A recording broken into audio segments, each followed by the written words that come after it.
naman ang Supremo ng Senado, Senator Lito Lapid. Lito Lapid.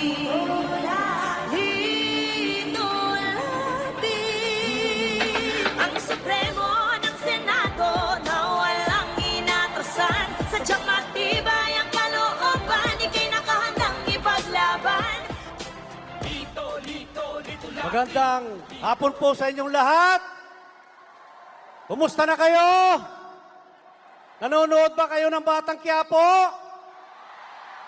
Wala na, nagpaalam na si Supremo sa Batang Quiapo. Maraming bang umiyak sa inyo?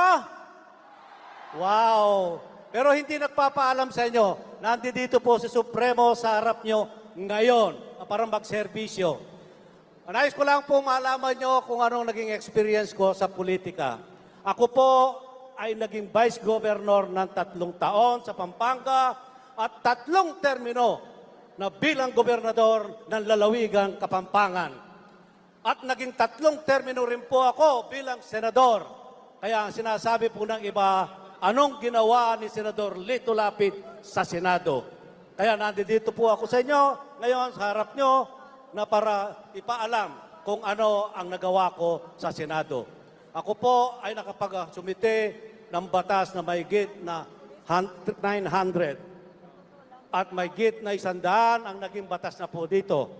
Ang unang-una po, ang napaka-importante, ang naipasa kong batas, ang Pre-Legal Assistance.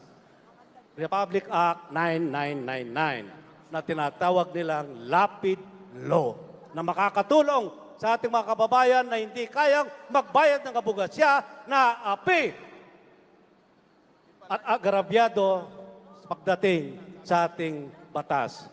Kaya po, ako naman ay nandito ngayon sa harap nyo bilang chairman ng Committee ng Tourism.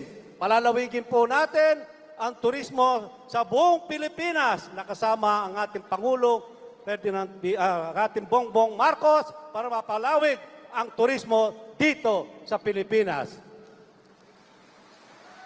Unang-una po, ang turismo, medical tourism, ecotourism, at ang pinakamalaga, ang agrotourism.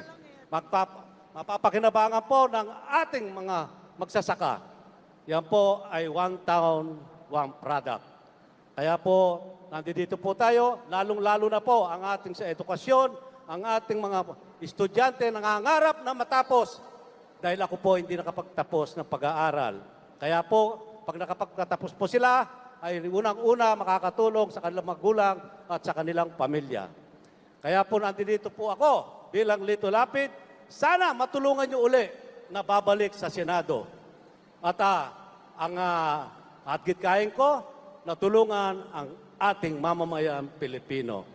Ito po si Lito Lapid ng Senado ng Supremo number 35 sa Balota. Maraming salamat po.